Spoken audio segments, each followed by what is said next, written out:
What's up, guys? Cliff and Chandra here from Not Gospel Studios. Joe Rogan has the most successful podcast in existence, I think, at this point. It's crazy amount of views, clips all over all social media stuff. He just had one of the most controversial social commentators currently right now, Matt Walsh. He just had him on his show. We watched the entire 3-hour podcast. We've been talking about it. Transgender ideology, gay marriage, straight marriage, all kinds of things. Life and family and marriage under fire. We're going to dive into it. This is Not Gospel. This whole thing started with you called me and said that Matt Walsh was on Joe Rogan and you watched it. And I had seen clips, but I hadn't watched the whole thing yet. And through the process of watching it, you explained to me that there's about an hour of interesting stuff and then 2 hours of them just talking in circles around each other.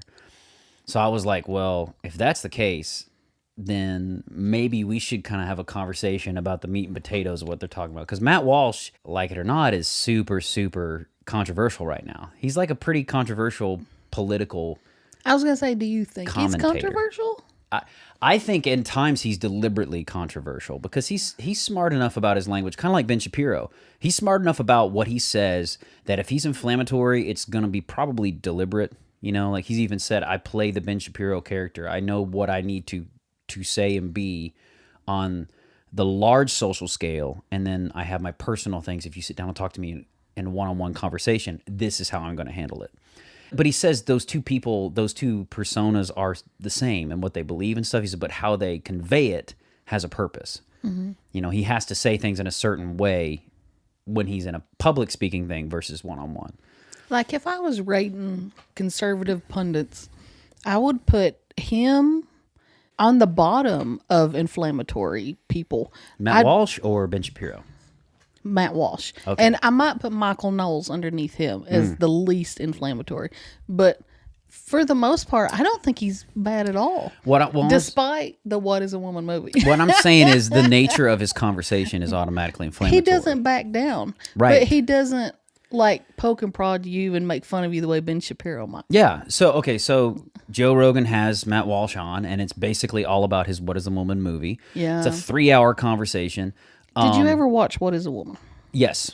I watched The What is whole a Woman. thing? The whole thing. Oh, I've just seen a lot of clips of it. Important things to cite. Did you find out what a woman was? I think by the end of it, he's convinced he's a woman. What? No, just joke.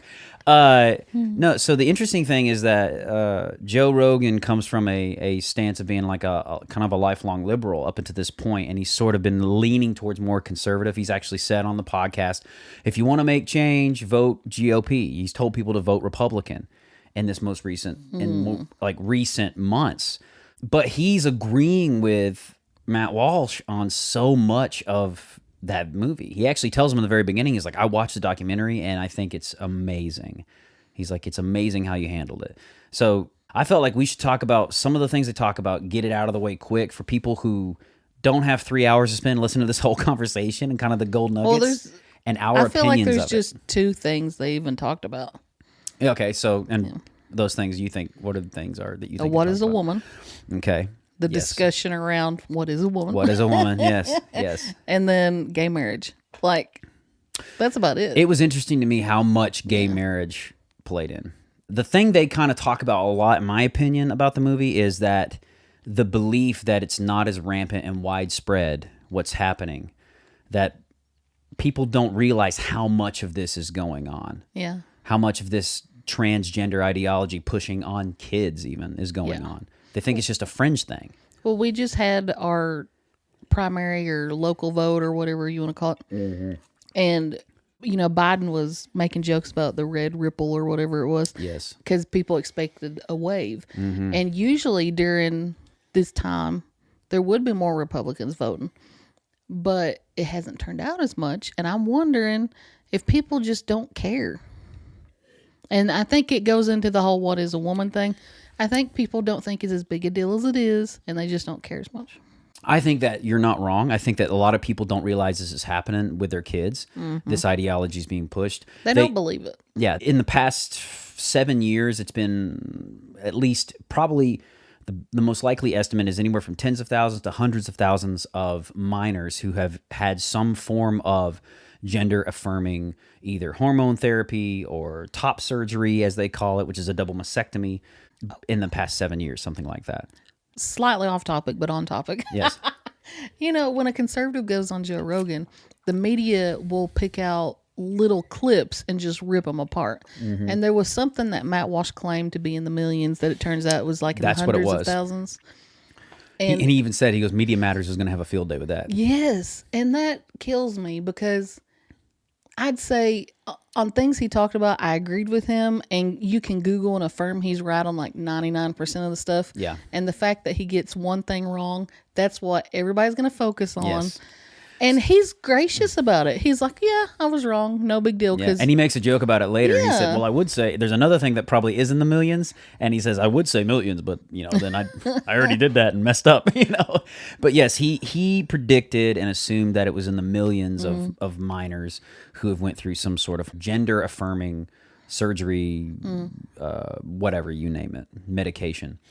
The reason why this has such a small voice is because the institutions are for it. The institutions say that gender, they're starting to slip and slide and say now gender is on a spectrum and all this stuff. And kids at 5 years old can figure out what their sexual identity is. Well, and I this think kind of it's stuff. because of, it starts with the education system, but obviously the medical community, especially psychologists and therapists and stuff, because that's on board with it, parents are just like, well, if that's what the psychologist thinks. Yes. So the reason why they label you as a bigot if you're not on board with this, and the reason they by and large, our society will acknowledge, they'll take what the medical community says is, they say gender is a spectrum and we need to affirm their gender identity and all this stuff. They don't ask what the motivational factors are.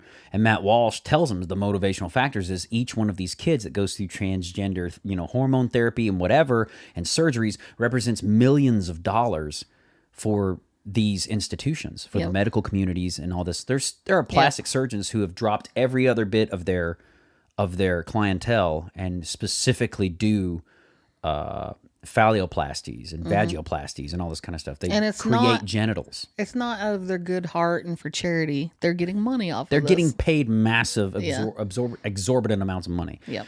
They're getting paid really a lot of money to perform these gender affirming things. Because it's just like the student loan system that the government underwrote. Yes. Now that the government, through Medicaid and stuff, is underwriting these stuff with the medical community, they can charge what they want and get all these poor kids that come from bad homes that possibly may lead into their gender confusion.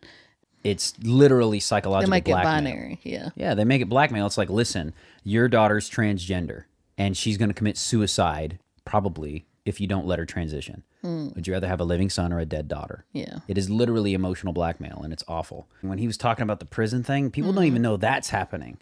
That people, as soon as, like, that guy stabbed his foster father to death and then said, I'm trans and identify as a woman. And apparently it's a new law that they literally, and they talk about it later. It's something that Joe Rogan brings up that's super interesting. He says that you've got these guys who could be money launderers and like they could be thieves, robbers, whatever. And then you go in and they assign them to the prison that they say they are.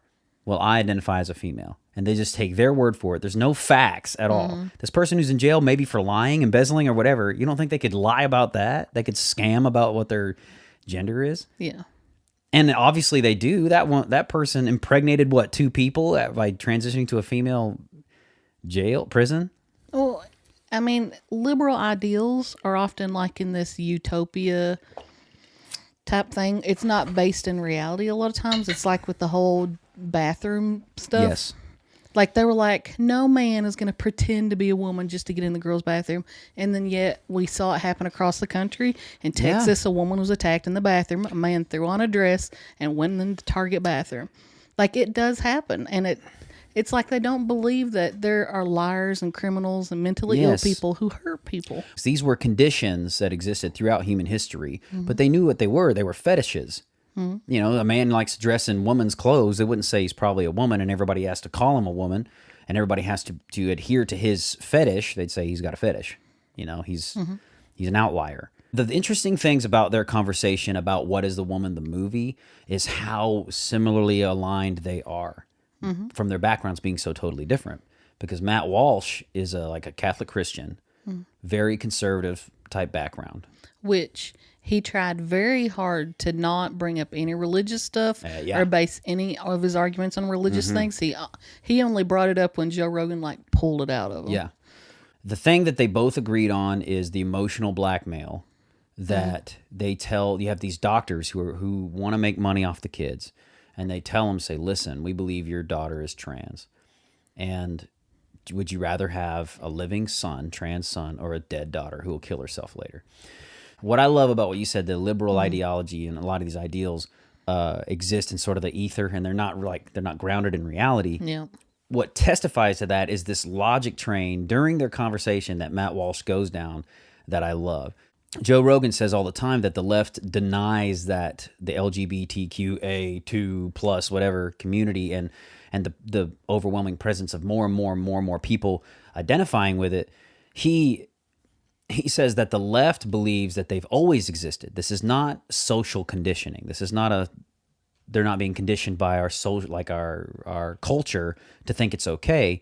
They're literally always existed as LGBTQ people. Just hidden. Throughout history, they've just been hidden and uncomfortable with it.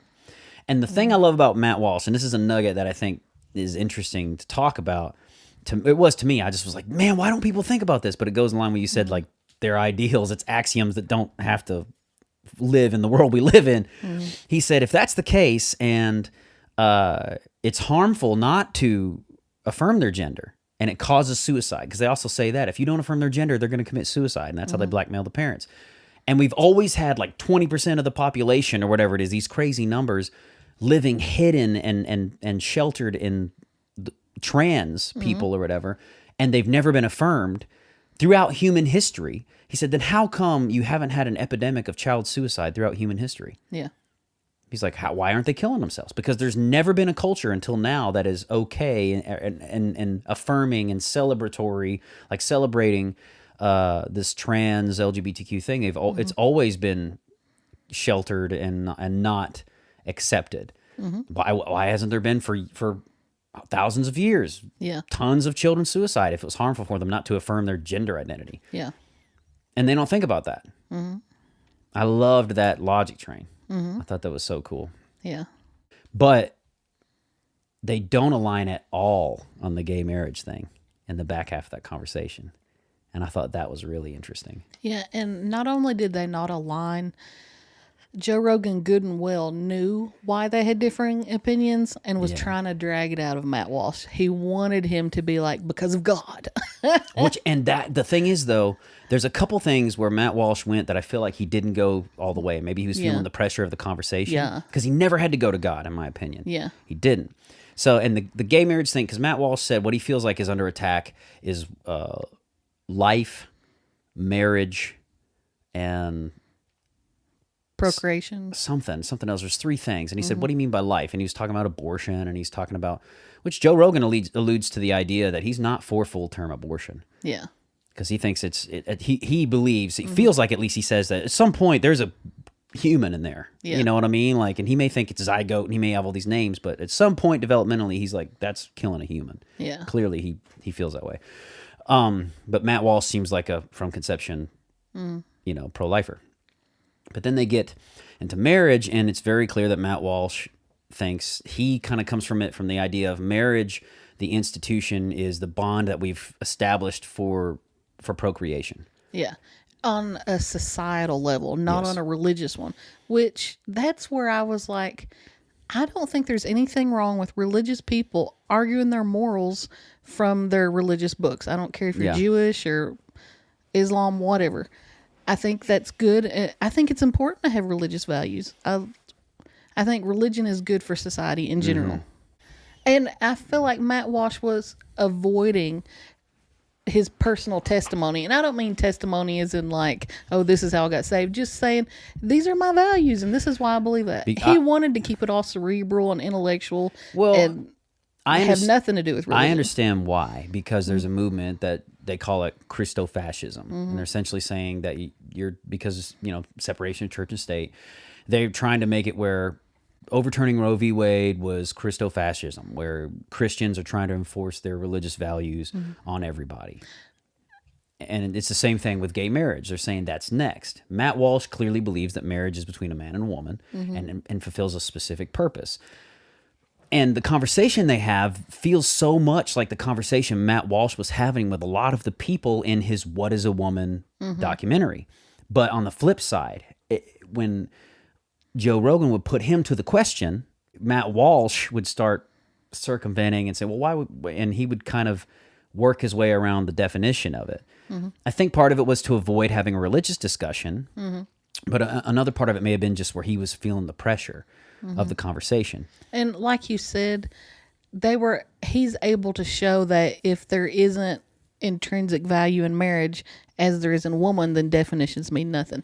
Like, he got really deep into that. Yeah. And I don't think people I don't know if people know how important what he's saying. They don't. Well, I think that was the problem is I hate to say this, Joe Rogan is obviously a smart dude. I feel like the meaning of it was going over his head in the conversation. Yeah. The purpose for marriage. Because he kept saying, what harm is it for heterosexuals in marriage for two gay guys to get married? He's like, it doesn't harm you at all. And sure, obviously it doesn't. But the purpose of marriage. And I think this is where Matt Walsh was trying to go with it. So they ask a couple questions in the gay marriage thing that are very, very interesting. And I think we should talk about it because Matt Walsh tiptoes around things that I have said before. Like, and that you and I have talked about. Joe Rogan asks him, why would God make somebody gay if he didn't want him to be attracted to another man and to do that? And Matt Walsh does say, well, God's given us all kinds of proclivities, and it doesn't mean that they're all sins. A lot of them are sins, and it doesn't mean they're all beneficial. Well, he did backpedal just a little bit. He goes, well, not that they're God-given. Yeah, nature, let's say, or whatever. Yeah, we're born with all kinds of proclivities. Yeah. But he was made clear to tell Joe Rogan, you're the one who brought up God. You're the one who brought up my religion. Yeah. Which was smart to do that. But the thing, he doesn't go a step further. The answer to that, why would God make somebody, or why would somebody gay if he didn't want them to be gay? That's where I wish I could tell Matt Walsh and be like, hey man, God wants you to be monogamous according to our belief about marriage. And you're not born monogamous. You're born heterosexual, attracted to lots of women. Like, that's reality. And that doesn't end when you're married. You get married, you choose to be attracted to that one woman and that one woman only. It doesn't turn every other woman ugly for the rest of your life. That's not how it works. So even marriage is counter to your nature to one degree or another, if you think about it, because you're not designed to just be monogamous as a man and only consummate intimacy when this other partner's ready. Like, you know what I'm saying? You have to deny yourself often, and that's how many marriages have ended on infidelity. Even if you're going to put God into the picture and say he made somebody gay to not be gay, and that's unfair, it's like, well, he made me heterosexual and also wants me to be monogamous, which means I can only participate in this activity, which me as a horn dog male or whatever would do often or whatever, with only this one person when they're ready for it. And that's his plan for me. It's counter to my nature, but that's his plan, And he could have went that step, took that step, but he just didn't for whatever reason. Comparing being born homosexual to being born heterosexual and engaging in monogamy. And so Matt Walsh essentially says that for centuries and for generations and for all of human history, marriage has had a purpose, which is, to create more humans, to create life. And this is why I thought you and I would have an interesting discussion about it, because Joe Rogan also brings up, what about the people who choose to not have babies, or what about the people who can't have babies, or whatever like that? Like, does it make their marriage invalid or anything like that? And Matt Walsh has very strong opinions where he's like, I feel like they should always be open to the possibility of life creation. Yeah. Part of me agrees with what he's saying, that marriage has a purpose, and that purpose of being, creating humans.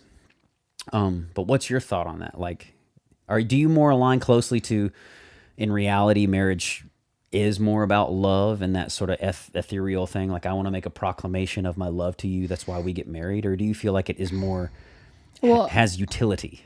You know how Joe Rogan was trying to nail him down on getting him to say that God did something. Yes. Like, this is for God's standard. For about 2 hours. Yeah.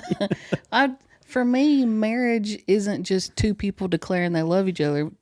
It's two people declaring they love each other before God. Right. Like, I believe without God, there is no marriage. There might be two people joining in a union, but it's not marriage. Yeah. Well, I'm inclined to agree, but I believe that for gay people, for non-religious people, it's not going to be the same as a married couple that have bent themselves before God. Well, listening to their discussion is the first time that I've thought of it outside of that God umbrella. Why would there be a social interjection into marriage at all? Like, why would there be that? Why would there be any social ramifications for marriage? And why is marriage important socially? Because I always thought... Well, I think a lot of it's so men always knew where their children were coming from. And you don't spread diseases as rampantly. But he says something that I wish he expounded on, and it made sense to me. Matt Walsh says, because society has an investment in your relationship at that point. Because marriage should be about procreation most of the time, because your binding contract is not to love somebody. You're not binding a contract saying, I'm going to love you. Yeah. Well, that's what we've made it out to be. In sickness and health, all this kind of stuff. We made it out as a binding contract that I'm going to love you and nobody else. But you don't need a contract to do that. You don't, because he even says that. He says, no one's saying you can't love anybody unless you have a contract. You know what I mean? Like, you can love people without one. So what he said that I loved is, he said the reason why you have marriage and you have these social things tied to it, visitation rights and all this stuff, is because all of a sudden society is invested in your relationship, because you are agreeing to, we are going to marry with one of those purposes being creating life, and we are agreeing to participate in the growth and nurturing of that life, because that life eventually is going to be turned loose into society. I think that those are benefits that come out of a marriage. But I don't think that's why marriage was established. I think God established marriage. Like, it's a top-down thing, not a society-up thing. Right. Well, I think if we go to the Christian thing, I think he established marriage under normal circumstances, normal parameters, excluding physical limitations and situations and whatever else. He designed that specifically to reproduce, have your wife make and more just people. Companionship. Yes, because it's not good for man to be alone. Yeah. Right. And I think it's also he designed, the reason why he wanted us to reproduce is because I do believe he felt like you don't know the full fulfillment unless you reproduce, unless you create life. He put that idea to create in us. See, I think Matt Walsh kept trying to show Joe Rogan the big picture of how this harms society if it's broken down, how marriage is important. Yeah. And which I thought was important. Yes. Because he says this generation doesn't feel it. If you make marriage meaningless, that contract, and this is the thing I hadn't thought of, if you make it meaningless, there's no real definition of it. It's just two people who love each other. It's not with a purpose of procreating, or under normal circumstances, procreating this, that, and the other, whatever. It's just you love each other. You can get married if you want. Yeah. Then this generation, next generation, you have all these single parent families, kids with no moms and dads, because the original purpose being we are going to commit to potentially creating some lives and helping develop them to be something, is setting up a good standard for your future. It's setting up future generations for success versus potentially failure. And that's something I hadn't thought about until he was mentioning it. It was like, that's important. Where marriage is beneficial for society, I believe also humans that have families at a younger age is a good thing and important for society. I think if two people have children and they care about the children, it's going to cause them to mature and be better people. Yeah. And now a lot of people aren't having kids, so they're not going to mature the same way people do and learn that unselfishness the way that people that have kids will. So if they're not having kids, or they're not having kids till they're like 35 and 40, there's millions of people missing a whole developmental thing in their brains and character. And so as a society, I think we're going downhill partly because of birth control. Well, and he said that's the difference between gay marriage and and the gay marriage and then heterosexual marriage is that, and I agree with this. The main problem with gay marriage is no man is going to be a good mom. Yeah. They maybe be able to, and he even said this, and I love this. Like they can have a single dad can raise good functioning kids in spite of the absence of a mom. Yeah. Not because of the absence of the mom. Exactly. And a single mom can have good functioning kids maybe in spite of the absence of the father. Yeah. And that's what he's trying to say is in the left, the focus is on preserving the world for our children. But what kind of children? In the right, the focus is we're going to have to deal with your children. Yeah. The world's going to have to deal with your children. And I think that's what Joe Rogan was missing in that entire conversation. It kept going back to, well, it's just a personal choice thing, right? You want to get married, you should have a right to it or whatever. And he's like, you don't understand. Marriage needs to stand for something. It needs to be a contract saying, hey, under normal circumstances, we're agreeing to participate in creating life and furthering our species, typically. Like that's, and we're going to be there together and we're going to work together to make good functioning humans, because what does it matter if you save the planet if the humans suck? Yeah. 2 generations down the road. Well, I think, in the Bible, towards the end. Yeah. I think in the end times when we're all burning in flame or whatever. Well, I mean, everybody sucks. That's part of the reason it's the end times. Yes, and I don't know if it's this year or 200 years from now, but I do believe society is degrading. Yes. And I mean, we try to stop it as much as we can, but most people don't care what the Christians have to say. Yeah, no, that's true.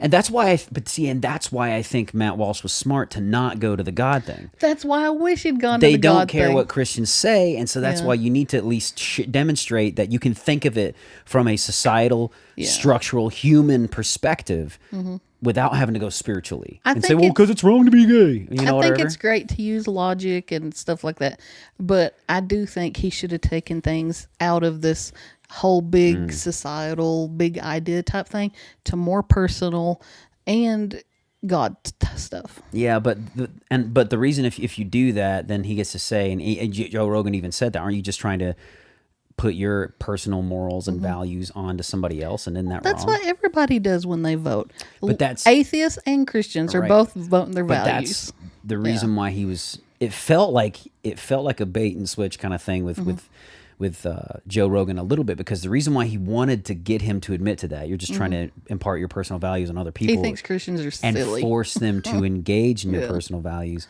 is then he could flip it around and say, well, that's what the big problem you have with the transgender community, is that they're forcing you. You think he was trying to go there? I felt like, in a way. Even though he agreed with him on all the transgender stuff? Well, I think that's part of why he agreed with him so much. He's like, yes.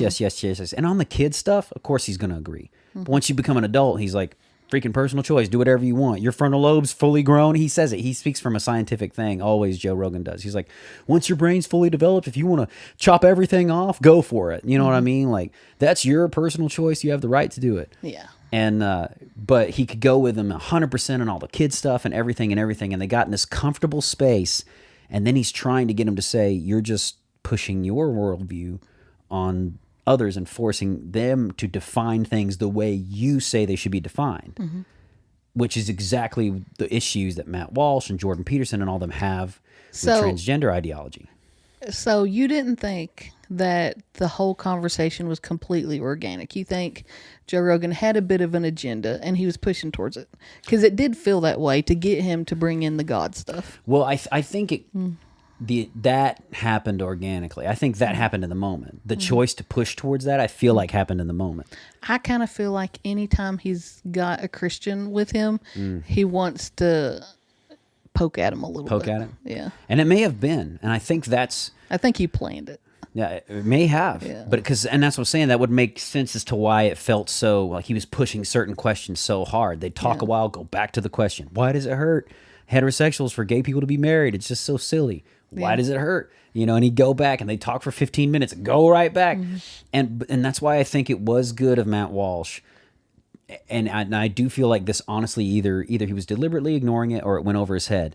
It's good to sit and think, you don't understand the damage, or you don't even care about the damage your choices today are having on generations later. Yeah. You know, the diminishment of the value of marriage from procreation being one of the fundamental values is going to eventually turn it to where kids are being born however, who cares, willy-nilly. And if they're being born willy-nilly, they're being raised willy-nilly. And eventually they'll be raised by the system, and they'll be raised by whatever the culture thinks is okay and acceptable, versus conscientious adults who make who prove themselves. If you stay married and don't get a divorce, you prove this ability to keep your word and to cohabitate with other humans. You prove your ability to, on a small scale, engage in a functioning society. Because if you think about it, a little house is a little culture. Yeah. And if you survive that, and if you've been everything's divorced good, 7 times, there might be something yes, wrong. you're not a functioning society. It's like, let's get married for a month. I'll marry this one later. That's not going to work. Yeah. And you're going to have kids and future generations who don't know what to believe, what to think, and what to care, and what's real in the world. And I think either Joe Rogan was deliberately sidestepping that, or it went over his head. Like, hey, this is the real reason why marriage needs some defining characteristics that keep it separate from just, I love this person. Yeah. Because then it can be, I love lamp.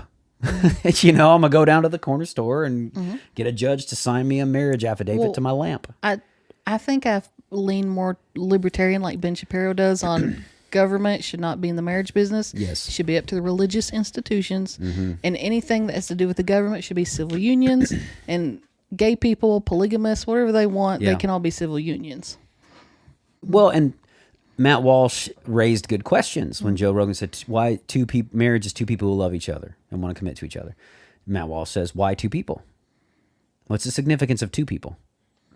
And he says, I'll tell you the significance, because it takes two people to create a baby, a man and a woman. Joe tried to be like, well, what about 3 people in a relationship? He's like, the third person's not necessary to make that child. You could have 3 women, all polygamous, married, and they're not making a baby. Okay. Because Joe Rogan's platform is so big, and he might have a lot of conservative pundits on there, but not really religious ones very often. Yeah. If you had to grade Matt Walsh overall, like, I know you think he made some missteps, but he also did a lot of good. Like, how good do you think he did? Christianity, I hate to say that, but Christianity is actually a spectrum, because you've got all these denominations and whatever else. And there's that unifying characteristic normally that we believe in Jesus, crucified, rose again. But Matt Walsh, as a Catholic Christian, that's a disclaimer saying, like, I don't know how well he represents Catholics because I'm not a Catholic. I think he did a very good job of on a scale of 1 to 10, I'd say he did maybe an 8 of engaging in meaningful conversation about the cultural ramifications and significance of marriage, homosexuality, and heterosexuality. Because if you think about it, homosexuality and heterosexuality, gay and straight, that's a conversation no Christian wants to have. Well, that's so let's avoid it. Why wasn't it a 9 or a 10 for you? Like, what was he missing the mark on? It was not enough pushback on certain things.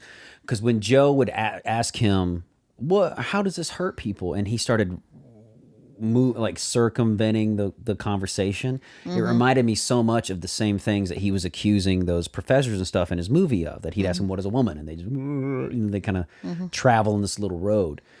There was so much of that at times that I felt like somebody could easily take it and make a soundbite and be like, see, Matt Walsh doesn't know what he's talking about. But if you listen to the whole conversation, he does. You have to listen to 20 minutes to watch him bring it back home, and you're like, oh, that makes sense. Yes. But no sound bites. And there's a couple times where he stopped a little too early. Like, in my opinion, when Joe Rogan asked him about why would God make somebody gay or whatever, and if he didn't want him to be gay and find another gay man and have a great marriage.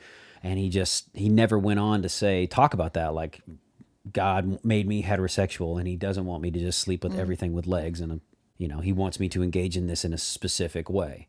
He stopped at, well, we all have sinful proclivities.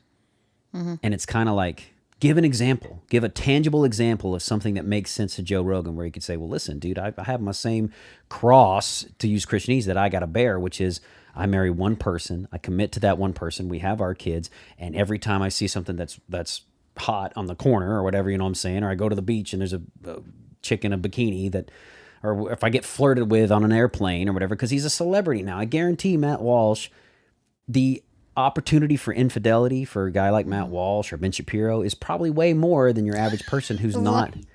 You think people are hitting on Ben Shapiro? I think so. Have you seen him with his beard? He's got that fresh like 5 o'clock shadow coming on. I can't imagine that. You haven't seen it? That's so funny. He's not baby faced anymore. He's all grown up. I mean, I can't imagine people hitting on him. Oh, they're like, hey, Benny, how you doing? I don't see it. That's funny.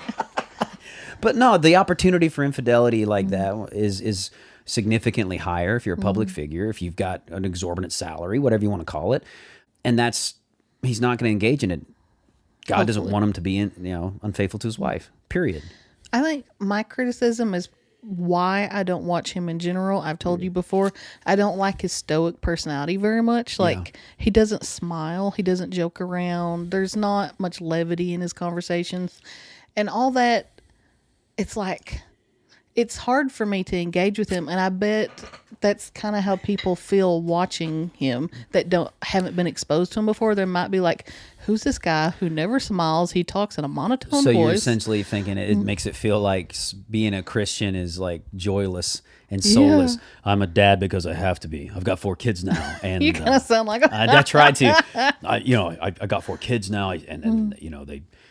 I tell them what to do, because if I left up to their own devices, they would actually kill themselves in a day.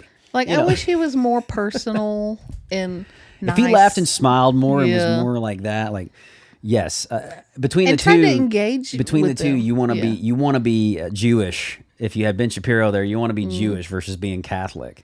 Well, I'm just saying, even Michael Knowles is more the Christian happy guy, I feel like, if you listen to him versus Matt Walsh. But it's like the whole conversation felt very heavy. Yes. And Joe Rogan, who, is capable of laughing and having a big time with his friends and stuff, was being just as serious as Matt Walsh, and they were just like blah, blah, blah, blah at each other. And it got so old. Well, and I wonder if Matt Walsh is like that on other topics, because I did watch some of his videos of when he was old. Like, they talked about him being in talk radio, way, way back in the day when he was a younger dude. And they had this taser trivia, where if you got the question wrong, they're blindfolded and you got tased if the question was wrong. Like, he seems like a funny dude, like genuinely funny and stuff. But I wonder if he has talked often that he thinks the people performing these surgeries and these things are just demons. They're just demonic, evil people who are mutilating children. And I wonder if that weighs on him so heavy. He said, this is a hill I'm very happy to die on because it's so important. I wonder if it just takes him to that place of so serious and like, this is a topic that cannot be joked about. I wonder if that's what it does to him. What do you think he did in terms of, because you said his personality, not necessarily what he was saying, but his personality was a bummer to you for like representing Christians? What do you think he did in his representation of a Christian being on Joe Rogan's podcast? I wouldn't want to grade him on Christian representation, but on conservative representation in general, I'd probably like you a 7 or 8. But the thing is, that's probably a really hard, like a crappy thing to say, because he knows he's going into one of the biggest platforms, and now he's got this guy pushing at him, just jabbing him constantly. And you could see a couple times when Joe Rogan asked him the same thing about gay marriage for the 50th time, you could see the look on Matt Walsh's face like, we just went around this circle, but let's go again. Yeah. And he'd start over again. And it was just like, man. So I can see he did a really good job for being in that situation, I think. He was patient. Yes. He was patient. I think it would have snapped. I know. Well, and that's what I'm going to say is that's not to say that I think I would get on Joe Rogan's podcast and be an absolute 10 representation of the Christian. No, I would have been a 3 at value. best. You'd be like, I'm done talking. Oh, geez, look at the time. You'd be like, oh, thanks, Joe. Look at the time. I got to go. We've been here 3 minutes, Chandra. I know, but I'm over it. I think Joe Rogan would have a big time with me because I've never drank before. And he's got alcohol everywhere. He would just be like, try this, try it. And you'd be like, I don't know. Well, I think that'd be funny the first time a Christian ever drinks to get drunk on Joe Rogan. That would be funny. She's not saying that she would get drunk on Joe Rogan. I would try. Not try to get drunk, but try alcohol. I might try to get drunk on Joe Rogan. I'm getting drunk on your podcast. I mean, if you're gonna drink for the first time ever, It might as well be with Joe. I thought that'd be fun. If you like this clip from the Not Gospel Studios YouTube channel, don't forget to share. Click on one of the other links and videos. You can find them here, and subscribe. I think it's down here. Tell your friends about us. Tell them that it's healthy, that it's vegan, and all of those things. Keep being awesome, because that's how God made you.